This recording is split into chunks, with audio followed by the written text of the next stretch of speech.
The afternoon sun cast long shadows across Miller's Auto Repair as Sophia Bennett's BMW coasted to a stop, engine smoking ominously.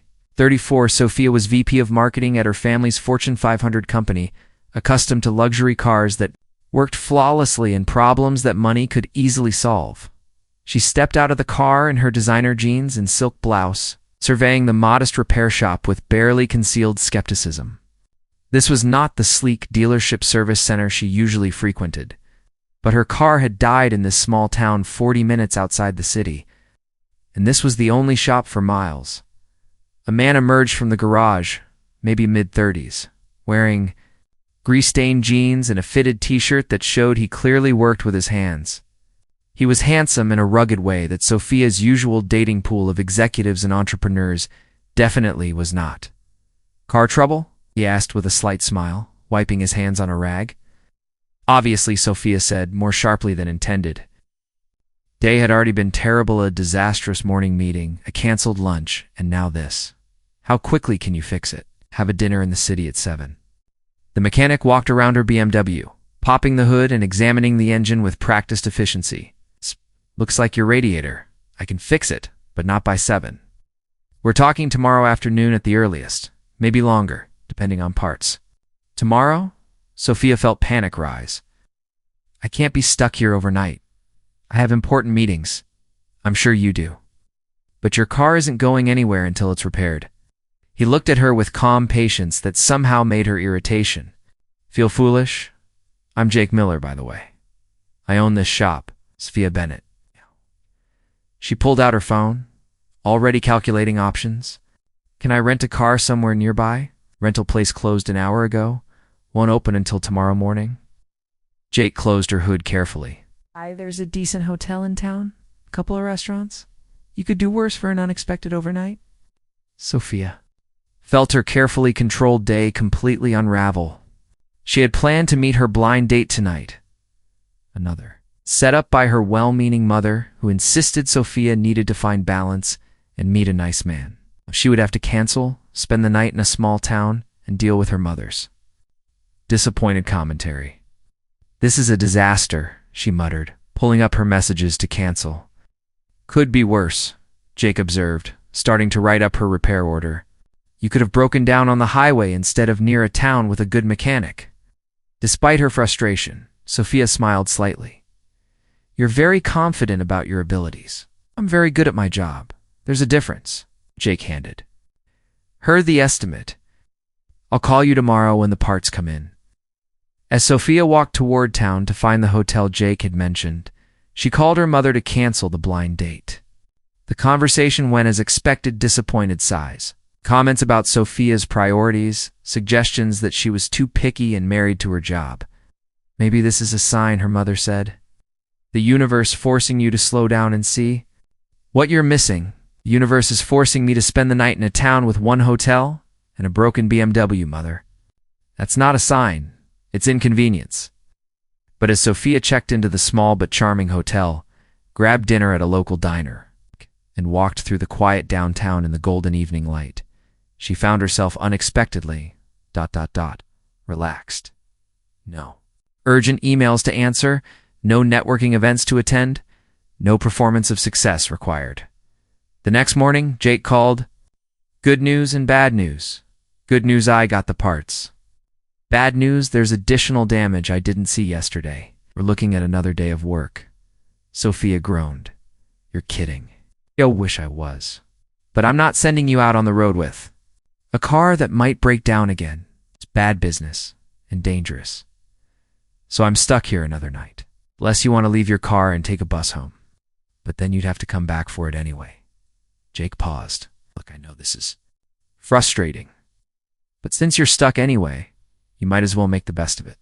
Town's having a festival tonight. Live music, local food, crafts. Better than sitting in a hotel room." Sophia was about to refuse. She had work to do, calls to make, emails to answer.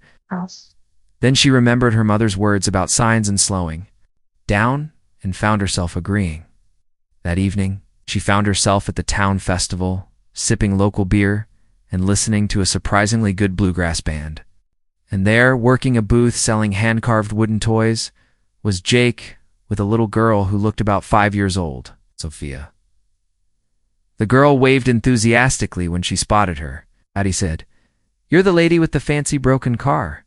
Jake looked embarrassed. "Emma, we don't call people's cars fancy broken." He saw Sophia and smiled apologetically. "Sorry, this is my daughter Emma. Emma, this is Ms. Bennett. Call me Sophia." Shh. She knelt down to Emma's level. "What are you selling?" "Toys Daddy makes. He's really good at making things." Emma held up a wooden car with obvious pride. "This one has wheels that really turn." Sophia examined the toy, beautifully crafted, smooth and detailed, clearly made with care. "Did your dad really make this?" "Fixing cars pays the bills. Making toys keeps me sane," Jake explained. "It's meditative. After Emma goes to bed, I work. In my shop, over the next hour, Sophia found herself talking with Jake and Emma, learning about their life. Jake's wife had died 3 years ago, cancer, fast and brutal. He had been raising Emma alone while running his repair shop and pursuing his woodworking hobby. Emma was bright, funny, and obviously adored her father. "Why aren't you at your fancy dinner in the city?" Emma asked with childlike directness. "'Cause my car broke down and your dad is fixing it," Sophia said honestly. "That's lucky. Now you can be at our festival instead." Emma's logic was simple and somehow compelling as the evening wore on. Sophia realized something unexpected. She was enjoying herself more than she had at any networking event or business dinner in months. Jake was easy to talk to, with no pretense or agenda. Emma was delightful, and the small-town festival had an authenticity that her usual social events lacked. "Can I ask you something?" Jake said, as Emma ran off to dance with friends. "Why do you seem so stressed about being stuck here? I mean, beyond the obvious inconvenience." Sophia considered lying, then decided on honesty, "'Cause I had a blind date scheduled. My mother set it up. She thinks I'm too focused on work and need to find balance. Now I'll have to reschedule." "And hear about how I'm self-sabotaging. Were you excited about the date?" Jake asked. "Honestly, it was obligation more than interest." Sophia laughed. "Which probably proves my mother's point that I'm not trying hard enough." "Or maybe it proves you haven't met someone worth trying for yet," Jake suggested gently. They looked at each other, and Sophia felt something unexpected attraction too. This mechanic's single father who made wooden toys and raised his daughter in a small town, who was so completely different from the executives and entrepreneurs in her usual world. Over the following months, what started as a car breakdown became regular visits. Sophia found reasons to drive to the small town, checking on her fixed car, attending more festivals, eventually just admitting she wanted to see Jake and Emma. Jake showed her his woodworking shop, let her help with simple projects included her in their weekend routines. "My colleagues think I've lost my mind," Sophia told Jake 6 months after her car had first broken down. "The VP who started dating a small-town mechanic? It's gossip material. Does that bother you?" Jake asked carefully. "It should, but it doesn't. You know what bothers me? That I almost missed this because I was so focused on performance and status that I couldn't see value in anything outside that world." Sophia looked at him seriously. "You fix cars and make toys and raise your daughter with so much love? That's worth more than any executive title." 1 year after Sophia's BMW had broken down in front of Miller's Auto Repair, Jake proposed appropriately in his woodworking shop, where they had spent so many evenings together. "Your car broke down. You're furious about being stuck in a small town. I was just the mechanic who couldn't fix it fast enough." Jake knelt with a ring he had designed and made himself. "But you stayed. You met Emma. You saw past the grease-stained mechanic to the person underneath. Sophia, will you marry me? Will you let Emma and me show you that success is measured in love, not status? Will you keep teaching me that it's possible to build a life across 2 worlds?" Through tears, Sophia said yes, but only if you promise to remember that breakdown. That I was angry and frustrated and you showed me patience. That I was focused on getting back to my real life and you showed me this could be my real life. That I almost missed everything because I was too busy performing success. "I promise," Jake said. "How could I forget?